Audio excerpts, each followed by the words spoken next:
उस राजा बलि का सोमा यज्ञ चल रहा है और आज हमारे वामन भगवान बलि के द्वार पे पहुंचे हैं। वहां पर जो द्वारपाल खड़े थे उन्होंने इनके चरणों में प्रणाम किया। महाराज आपका स्वागत है। हे ब्राह्मण देवता, हे भूदेवता, आपका बहुत बहुत स्वागत है। बताओ हम आपकी क्या सेवा कर सकते हैं, आप बताइएगा महाराज।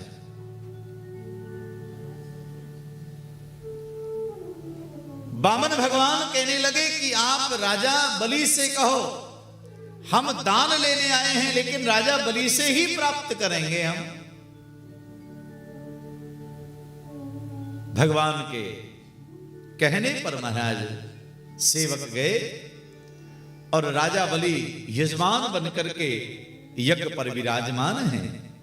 निवेदन किया, हे राजन, द्वार पर एक ब्राह्मण देवता पधारे हैं और वो ब्राह्मण देवता आपसे ही दान की याचना कर रहे हैं। ऐसे हमने आज तक पहले नहीं देखे महाराज। ऐसा प्रतीत होता है कि आज हमारे द्वार पर साक्षात सूर्य नारायण चंद्रदेव स्वयं कृपा करके पधारे। इतना सुंदर रूप, इतना दिव्य रूप हमने पहले कभी नहीं देखा। हे राजन, आप चलकर स्वयं दर्शन करिए, अपने नेत्रों को सफल बनाइए। शुक्राचार्य ने कहा, राजन नहीं, मुझे लगता है देवताओं की कोई चाल है। अभी तुम्हारा यज्ञ पूरा होने वाला है और जब तक यज्ञ पूरा नहीं हो जाता तुम यहां से खड़े नहीं हो सकते, यहीं पर बैठे रहना है। बलि ने हाथ जोड़ के कहा, हे गुरुदेव, यदि आपकी कृपा हो जाए, मैंने संकल्प लिया था जो भी मेरे द्वार पर यज्ञ के मध्य में आएगा मैं इसको प्रदान करूंगा। आपकी यदि कृपा हो जाए तो मैं जाऊं और भूदेव के दर्शन करके उनको प्रणाम करके मैं जल्दी ही अभी लौट के आ जाऊंगा। शुक्राचार्य ने कहा, नहीं, हे राजन, मैं तुम्हारे साथ में चलूंगा और याद रखना मेरी आज्ञा के बिना तुम्हें कुछ निर्णय नहीं लेना है। कहा, बिल्कुल गुरुदेव, जो आप कहेंगे वैसे ही होगा। आज बलि स्वयं आए और राजा बलि ने दर्शन किया है वामन भगवान का। देखते ही रह गए। स्वागतम ते नमस्तुभ्यं ब्रह्मन किम करवाम ते ब्रह्मर्षीणां तपः साक्षात् मन्ये त्वायैव पोर्धरम्। बलि ने वामन भगवान का रूप देखा और देख करके एकदम मंत्र मुग्ध हो गए। प्रभु आपका स्वागत है, आपने बड़ी कृपा करी, आप पधारे। कैसे आगमन हुआ, कैसे आना हुआ, हम आपकी क्या सेवा कर सकते हैं? आप जो आज्ञा दें महाराज, क्योंकि आपके आगमन से मेरे पितृ लोगों को शांति मिल गई, मेरा कुल पवित्र हो गया। अद्यना पितरस्तृप्ता अद्यना पावितम कुलम। आपके आगमन से मेरे पितृ लोग संतुष्ट हो गए महाराज। मेरा कुल, मेरा परिवार आज पवित्र हो गया। मैं क्या सेवा कर सकता हूं? भगवान कहने लगे, राजा तुम बहुत अच्छे हो भैया, पर सुनो, मैं तुम्हारी अनेक पीढ़ियों को जानता हूं। तुम्हारे पिता महात्मा विरोचन, तुम्हारे बाबा प्रहलाद बहुत बड़े भगवान के भक्त, बहुत बड़े दानवीर थे। हे राजा, ऐसे महादानियों के वंश में, परिवार में तुमने जन्म लिया है। यदि तुम दान की बातें कर रहे हो तो हमारे लिए कोई अचंभा नहीं है, कोई आश्चर्य नहीं है।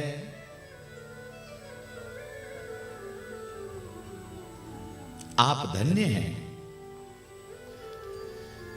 बलि ने कहा, प्रभु आप मेरे पूर्वजों को, मेरे परिवार को भला कैसे जानते हो? आपने देखा है उनको? वामन भगवान कहने लगे, ना जी देखा नहीं है, उनका नाम सुना है, उनकी जग प्रसिद्ध उनकी ख्याति है, उनको कौन नहीं जानता है, हमने सब उनके बारे में सुना है। प्रभु आप धन्य हैं।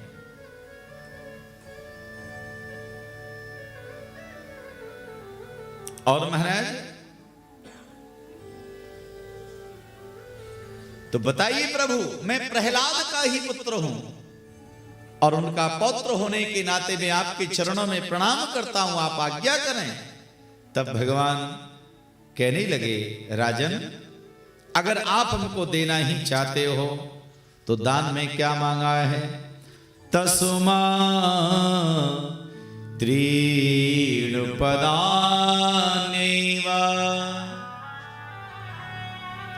व्रणे त्वद्वर्षभा एतावतैव सिद्धो विद्यं यावत् प्रियोजनम्।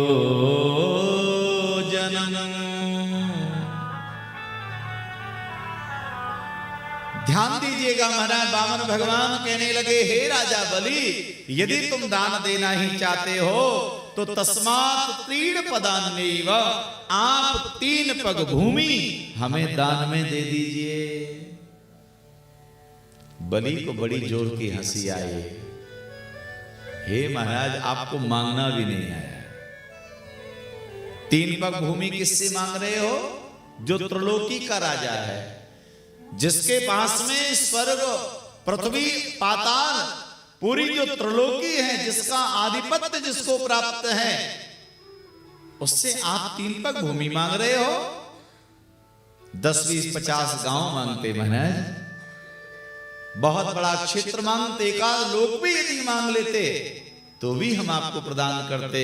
हे वामन प्रभु क्षमा करना, ये 3 पग भूमि आपको नहीं दे सकते, ज्यादा मांग लीजिए महाराज, हमको तो बहुत अच्छा नहीं लगेगा। लेकिन भैया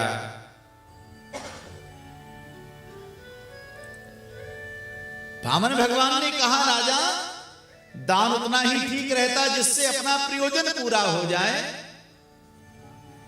हम भ्रमण करने वाले महात्मा स्थान बन जाएगा, एक स्थान पर बैठकर के भजन करते रहेंगे। महाराज कमाल हो गया। कहा ठीक है, कोई बात नहीं, आप मुझे आज्ञा दो, मैं कहां से नाप दूं? वामन भगवान बोले, हम तो अपने पैरों से नापेंगे। तब तो महाराज हो गया बेड़ा पार। एक तो आपकी लंबाई बहुत ज्यादा है, 52 अंगुल की है मात्र, और आप अगर नापने लगे तो हमारे एक हाथ में ही आपके 3 चरण पूरे हो जाएंगे। इसलिए प्रभु आप मुझे आज्ञा देते तो बढ़िया रहता। नहीं, हम तो अपने पैरों से नापेंगे। कहा ठीक है, नाप लीजिए। तो कहा राजा पहले संकल्प करना पड़ेगा। संकल्प का नाम लेते ही आज शुक्राचार्य ने कहा, राजा जरा रुको, मैं देखूं तो सही आखिर ये वामन कौन है। छोटा है, संकल्प की बात कर रहा है। तो नेत्र बंद करके देखा और कह दिया, ऐसा विरोचने साक्षात् भगवान विष्णुरव्यया कश्यपादितुर्जातो देवानां कार्य साधका। हे राजा, ये वामन बनकर के आया है, ये तो साक्षात भगवान विष्णु है, नारायण है। देवताओं के कार्य सिद्धि के लिए, देवताओं के मनोरथ को पूरा करने के लिए और तुम्हें छलने के लिए ये वामन वेश में आया है। ये तो साक्षात भगवान है। इसलिए राजा अभी कुछ बिगड़ा नहीं है, मना कर दो, सब ठीक रहेगा, सब कुछ तुम्हारे पास रहेगा, बच जाएगा। राजा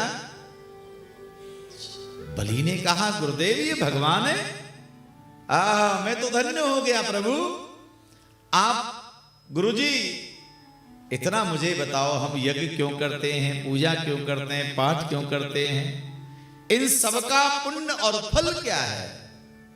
तो कह दिया महाराज, इन सबका पुण्य और फल भगवान की प्राप्ति है। बलि ने कहा, गुरुदेव, जब आज भगवान स्वयं मेरे यहां पर कृपा पूर्वक पधारे, तो आप ही बताओ मैं कैसे मना कर सकता हूं। आज तो सर्वस्व मुझे भगवान के चरणों में समर्पित करना है।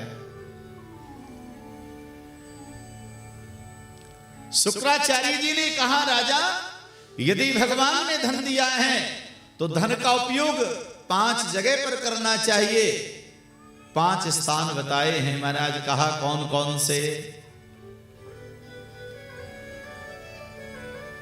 धर्माय यशसे अर्थाय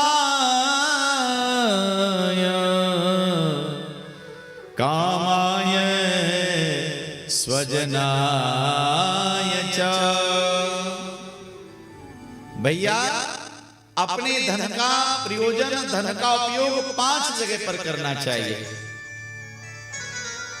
सबसे पहली जगह, सबसे उत्तम जगह तो कह दिया धर्माय, धर्म की स्थापना के लिए, धर्म के लिए आप धन का व्यय करें, ये सबसे उत्तम और श्रेष्ठ जगह है हमारा धन की।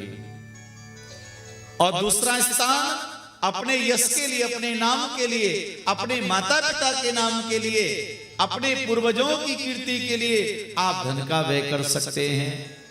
तीसरा स्थान बताया व्यापार वृद्धि के लिए, धन से धन कमाने के लिए आप धन का व्यय करें। चौथी जगह अपनी कामनाओं की पूर्ति के लिए, और 5वीं जगह स्वजनों के लिए, परिवारजनों के लिए। ये 5 स्थान बना दिए महाराज। आज उसी समय प्यारे सज्जनों, शुक्राचार्य जी कहने लगे, राजा, इसलिए भैया सावधान, ये 2 पग में त्रिलोकी को नाप लेगा, तीसरा चरण तुमको देने को नहीं बचेगा। आज मौका है, मना कर दो, सब कुछ तुम्हारा बच जाएगा। प्रभु मैं मना तो नहीं कर सकता। तो शुक्राचार्य जी अपनी बातों में स्वयं आ गए। और जब राजा बलि संकल्प करने लगा तो कमंडल के भीतर बैठ गए और जल गिरे नहीं। तो क्या किया महाराज, वामन भगवान ने कुशासन से कुशा निकाली, कमंडलों की नाल में चलाई, और शुक्राचार्य जी एक आंख जमा करके बैठे थे, देख रहे थे क्या हो रहा है। आंख में जाके कुशा लगी और उसी क्षण उनकी आंख समाप्त हो गई। प्यारे सज्जनों, तब शुक्राचार्य जी साफ दे करके चले गए।